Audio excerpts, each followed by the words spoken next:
this is going to be, is great media planning becoming a lost art? Matthew Hook is chairing this particular panel. I will allow Matthew to make his introductions when he brings his panel up, so please give them all a warm welcome.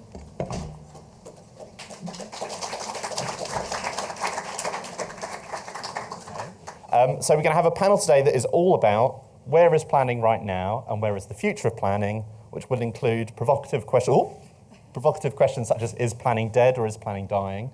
We've got a great panel to do that with us. I'm going to work very quickly along the line. So we have Ross from Allwyn, who's Global Head of Media. He's going to give us a client perspective from a very, very big media spender.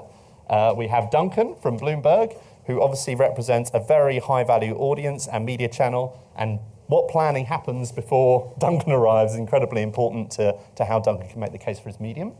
And we have two different strategy and planning leaders. I think about 3 or 4 years ago, both of your titles would have been a strategy leader, and now you're a strategy and planning leader, which may give us a clue that this is a thing that people are focused on at the moment, but from different kinds of agencies. So welcome, Venya, and welcome, Elliott. Great to see you all. We're going to start with some of the basics. Why does planning actually matter? And for why does planning matter, I think the place we should start probably is right down the other end of the line, because ultimately it matters because hopefully we're growing businesses in some way. So let's, for the client perspective, why does planning matter to you? I suppose it's a good thing that I agree with that. Yeah, otherwise it's be very short. Otherwise. Yeah, why does planning matter? We have a hugely complex world in front of us at the moment. It has always mattered. I've been doing this for 25 years. I'm very, very proud of all of the work that I've ever seen. I'm very, very proud of the work that I've done. But it has got significantly harder. And despite what a lot of the ad agency-driven thinking will tell us, which is, don't worry, let's just pretend it's the 80s. None of this Google crap ever really was worth anything. It is very complicated. It's very difficult. It's going to change. And you need to have a very clear and very well articulated understanding of what you're going to do, what you're not going to do, why you're not going to do it, and how you're going to make it happen. Fantastic. So from the mouths of one of certainly Europe's biggest advertisers, planning definitely matters. Duncan, I'm not going to work down the line every time. Duncan, I'd love to hear from your perspective. So you are on the other side of this equation, waiting for fantastic briefs to emerge out of the world into Bloomberg. Why does great planning matter if you're looking from that perspective? So, planning is, I've never been a planner. First, I should call that It's out. very, very difficult. Although I do think now, I think what's interesting is everyone can be a planner now, whereas they probably couldn't in the past. But ultimately, I guess the way that I look at it is planning in its simplest form is about making sure you get the best return for any investment. And that has got a lot more complicated. I think one thing that we see, and we're probably in a fairly unique position as well, because we have and employ within our organisation a lot of planners, because we work across pretty much every single media platform there is, and we're working globally as well. So lots of complexity within our own ecosystem.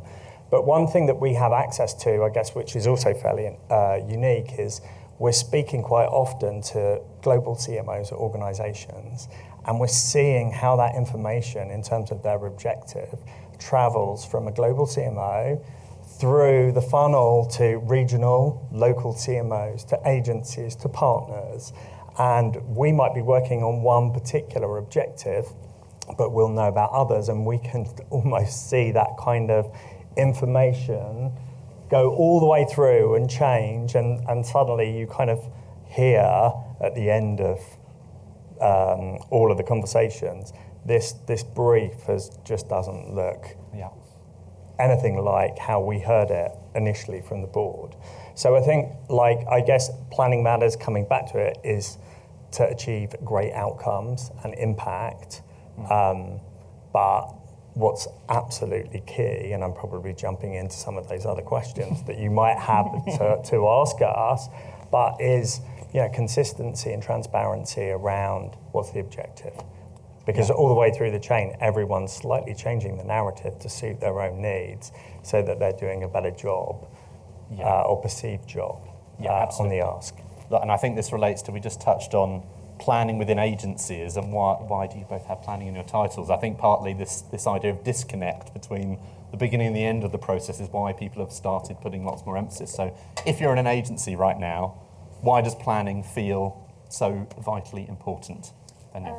So I think there are three big reasons as to why it's really important. I think the first one is, like it or not, we are in a platform world, which means that media is measurable in ways beyond our wildest dreams almost. But because of that, it also means a planner is needed to make sense of that and to really understand which of those millions of metrics are really the ones that matter. The second reason, kind of, I suppose, an input and an output of the first is the scrutiny that I think clients have on their media plans, and being able to, planners need to justify increasingly to the CFO as to why they should spend X amount in media.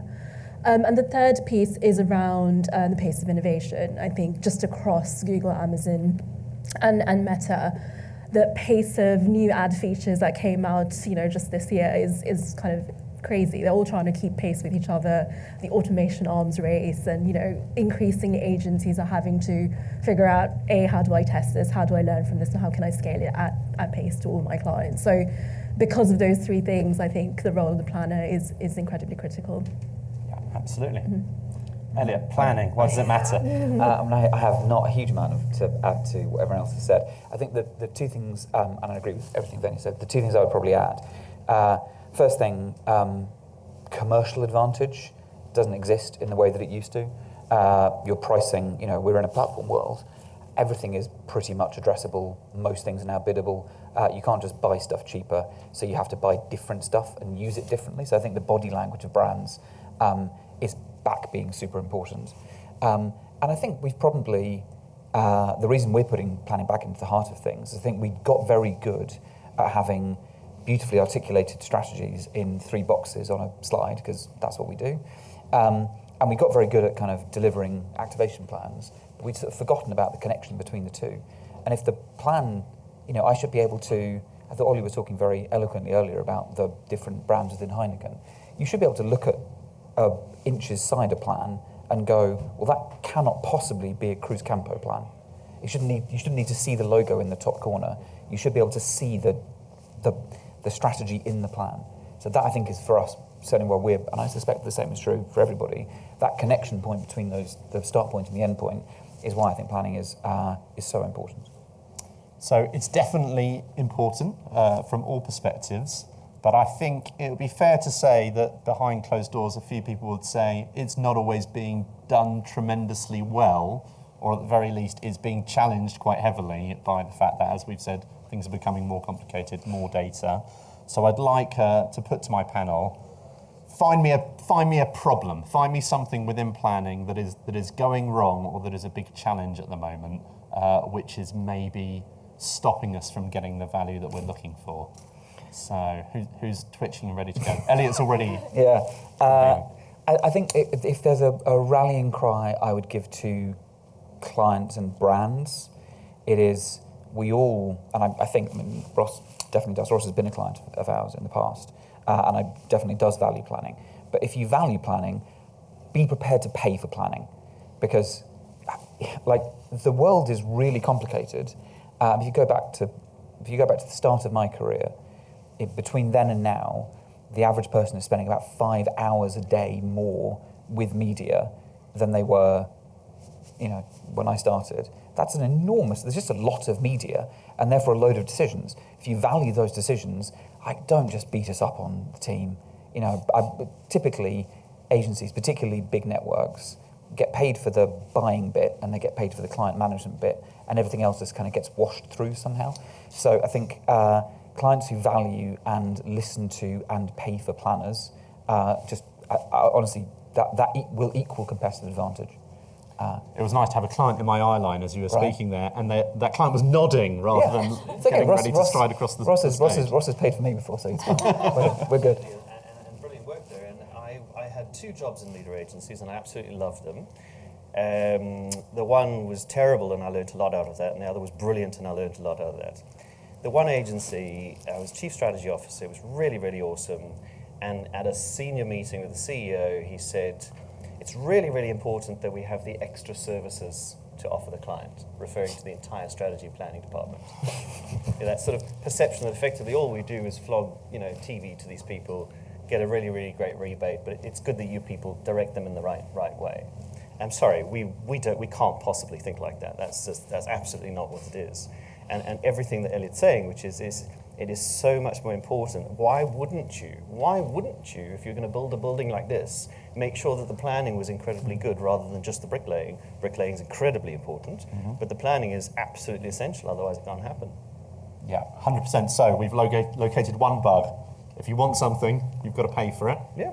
Other bugs in the system. What else is going wrong with planning at the moment? Duncan, I've got you in my line because we had this conversation briefly the other day. So. Well, I think we've talked, consistency, clarity of objective, paying for planning, which creates time. Because I think one of the key things, probably one of the key fundamental skills of being a planner and in strategy is asking the right questions and through the process. Because I think, where we're living now is in a world where there is so much data and information, and that is brilliant and fantastic, but also it can make it easy to justify spend in lots of different ways. So are we asking the right questions? Not all audiences are equal in any campaign and provide different outcomes. So I think actually using all of that data in the right way is critical, but you do need time, and therefore you need to pay for the planning. We are very fortunate in our business because we are a data business. In fact, we have more data than I think anyone else, and expertise, certainly in the financial market. So we're able to kind of look at a number of the different studies that we do, which are bespoke to us, but also speak to all of our analysts, understand what's happening in terms of performance in every country with every company and industry and sector. So that gives us a real advantage. But you can get lost in all of that information as well unless you've got clarity of what you're trying to do. So I think that's where we're excited often, is when we're working with clients and agencies with real clarity that we can come together in a room, challenge each other and find the right outcomes, but also trial some stuff too and leave space to maybe we're not going to be able to prove some of the outcomes here, but we're actually trying to get ahead of everyone else that's just following kind of what's happened in the past and data and performance. Yeah, I'm going to pick up on that data question if I can, actually, because in the era of the fax machine planner, we had incredibly little data, but we used it in really smart and interesting ways to make decisions. We're in a different age now. There is such an extraordinary abundance of different kinds of data. I think it's quite easy to kind of give up and go with the flow of the data. Venya, I was going to come to you on data because you spend a lot of time with different data sets. So how do planners adapt to this world where there's incredible volumes of data, but it tells you all kinds of different, sometimes incompatible things? How do you think about that as a planner? This is a matter very close to my heart because, Brainlabs is started its journey as a search agency, so planning is relatively new to the agency. But in that journey, kind of the things that we've really grappled with is, what is that new breeder planner? What does the profile of the new planner need to look like? And I think fundamentally what a planner does hasn't changed, but the tools that we have at our disposal to make those decisions is different and more complicated. And for me, the fundamental skills that we need are that technical literacy, so being able to really know enough about the platforms to extrapolate, either understanding consumer behavior in an interesting way, or to be able to tell a client, this is kind of understanding automation, how your messaging needs to, creative messaging need to flex to that. And the second piece is about creative thinking. And I think the real challenge for planners today is being able to really go from super micro decision making and then zoom out into something much more bigger picture and long term. And those are kind of hard skills to find, or to kind of build. But I think it's something that we are definitely thinking about new and different ways to kind of help our planners kind of get to that. Great. Elliott, if it's okay, I'm going to pick up the same kind of topic. Are you preparing planners in different ways? Are the skills different? The skills are probably not as different as sometimes we think they are. I occasionally get slightly cross at people who think that the idea of data is brand new. 25 years ago, if I made a decision to buy the Telegraph rather than the Times because it had a higher readership, that was a data-based decision. It's not like data has just turned up. But you're right, there is much more of it and it's much more complex. I think the thing we're trying to encourage people to think about is there is now no single source that can give you everything. So planners who can fuse together, which I think is probably Venya's point, like thinking about the very deep stuff that might be in platform, there is still a role for panel data. It's still really valuable. It's still probably the best stuff out there. And also kind of creating the time, which is what Duncan was talking about, and getting out there. It baffles me that planners don't spend more time not in the real world. The things you see. We did a drink along for a client a while ago, and the single biggest decision that everyone that we talked to was making about the beer they chose was the type of glass. And we were in like a pretty grotty pub in a pretty grotty bit of North London, and people were like, "Oh, I just really like the chalice. It just makes me feel snazzy." And I was like, there is nothing in a platform or a panel or anything that would ever have told me that. And getting out there and kind of being able to fuse together those three types of data, kind of real world data, panel data, platform, kind of deep technical data, that's what planners do. Particularly, and I think when we're all talking about planners, we are probably talking about comms planners. So because planning gets put in front of or at the end of shitloads of things, right? Like social planners and AV planners and great. What we're talking about, I think, is comms planners who are making decisions on how, where, and why we're making media investments. Is that a fair? Yeah. Right. Good. I'm not denigrating other types of planning, but I think they're all important, right? So laying the bricks is important. But that comms planning kind of art of fusing together lots and lots of things and being curious about all those things and kind of stitching it together and going, this is what we're going to do.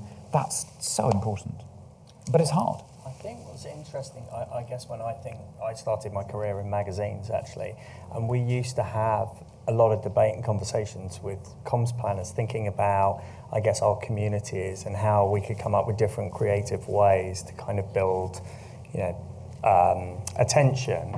That feels like that, it comes down to time again. That connection maybe is a little bit lost. And to your point, I think a lot of it's because we're sucked into understanding platforms and, we can now buy outcomes, whereas beforehand we were buying space. Not we, but although we do that as well. But because everything is so complex, there's more people in the journey, we lose some of that. And I think certainly, we were talking actually earlier on, and some of the intelligence that we have that we don't have the data around, but from global CEOs that come into our office and are doing interviews and then going around, we're having chats with them and learning actually what their media consumption is, and we can pass that on to clients, but we aren't able to capture the data of a global CEO of a massive corporation.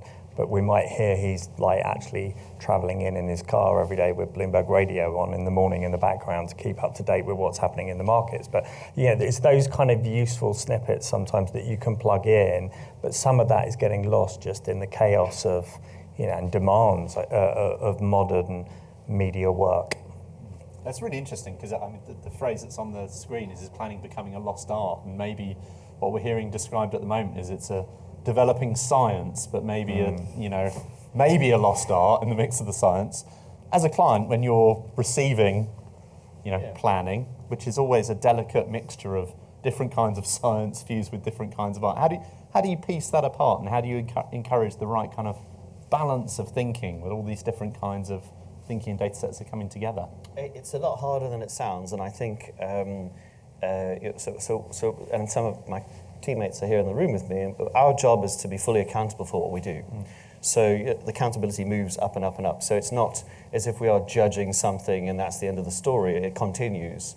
And as you grow in an organization, you realize the more senior you get, the more people you have to answer to. So there is no one person at the top ever. So everybody has this piece, which is to understand that. And I think it's not a lost art. I think it lost its way for a while, and Elliott touched on that.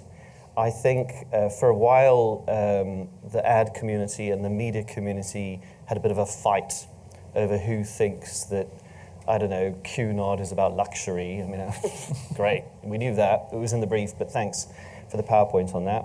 And I think on the one side we had, and you've both demonstrated this, we had a lot of planners who are very comfortable in the numbers, and a lot of planners who are completely on the other side. And in this country alone, you can ask a lot of planners how often they've been to Scotland, Wales, and Humberside, who are based in London, for a national brand, and the answer will be, well, you know, I went to Glastonbury. How about that? So we kind of, I'm being positive because we kind of lost that for a while, and I think we've just been through an amazing pitch in the UK. To see 4/5 of the most amazing group of planners. I honestly feel so privileged, we do, for having seen such good work and such great planning, and I know that's got a budgetary element. So I've worked at smaller companies where we really had to fight hard to get brilliant people, and we did. But I think there's one thing which is lost in the art is we need the media planners, the planners from a media perspective, to take more of a lead in the conversation. There's a couple of professors who sell marketing mini courses. There's a couple of people who write books that are 200 words long and they sort of look like marketing books. We've got ad agencies that are banging down the door to say that actually turns out the 90-second TV ad, that's the thing that you should do. And we've got this brilliant set of thought from media planners. So it's not being done, but it's being lost in the conversation. And I think the challenge is the kind of, and if I think of all of the fantastic planners that we've met, that we've got to meet over the last couple of months, from 4 different agencies showing the best, they tend not to be showmen. They tend not to be bullshitters, like me. So they're harder to get the microphone, but they are the people we want to listen to. They are the people that I would like to be leading the conversation and leading that discussion, and that's what we've lost. But is that the responsibility? I'm going to put this on of the client ultimately, because if you're bringing the conversation back to the kind of strategy and the planning, and that's where everything's filtered through, then that happens down the chain, I think, because otherwise people jump in and then that part gets lost. And I agree with you completely, and I think so I always say this when somebody says we spoke to the client at one of our companies. I say, well, there's 250 people you could have spoken to, and it's true because there's 250 people involved in that discussion, and some of those 250 people only read Bloomberg. Some of them attend 10 minutes of a presentation. Some of them literally came from Google. So you've got all these different perspectives.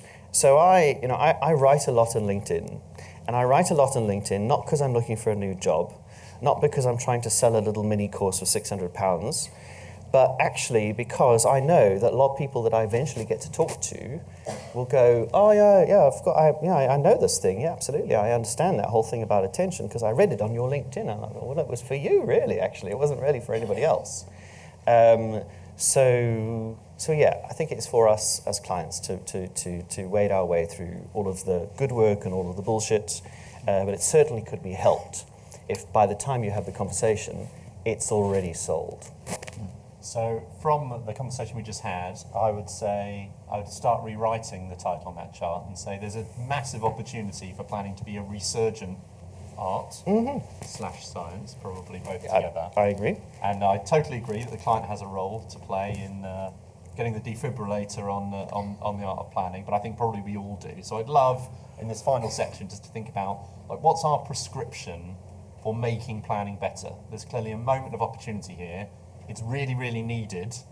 the signs of recovery of development are there, but what are the things that we can do as strategy and planning leaders, as media companies, as clients, to really get the energy back into this art at a time where it's really needed? Elliott, I'm going to start with you. Okay. I think the recognition from clients that it's important is going to be critical. I think, I don't know if the same is true of you, Venya, but certainly one of the things that when we moved to having strategy and planning represented on the Exco, it was partly because of a recognition that strategy is really important, but weirdly, planning's always felt like a bit of sort of like secondary citizens. So we wanted to, I mean, Christ, there's 100 and something of them in Wavemaker, and they have never had somebody at board level represent, which is weird, right? So we kind of wanted to go, actually, you are really important, let's bring you, kind of elevate you. And I think we need to do, and I think this is probably incumbent on everybody at all stages, but particularly for planning, I think we need to get out there and make media planning feel like a job people want to do. Like we recruit a lot for entry-level positions, and we don't get a lot of people coming in going, I really want to be a media planner. Like most people sort of fell into media planning. I fell into media planning, did it, really liked it. I'm not terrible at it. But I think we don't really kind of, I mean, we were talking a bit yesterday about the kind of the sort of rock star creative people from the sort of 80s and 90s. I think media people, and particularly effectiveness people, or people who create impact for brands, that should be a desirable job role. I think we need to make that a more desirable job role out there in the real world. Amen. Venya, description for planning. Description for planning. Well, I think description.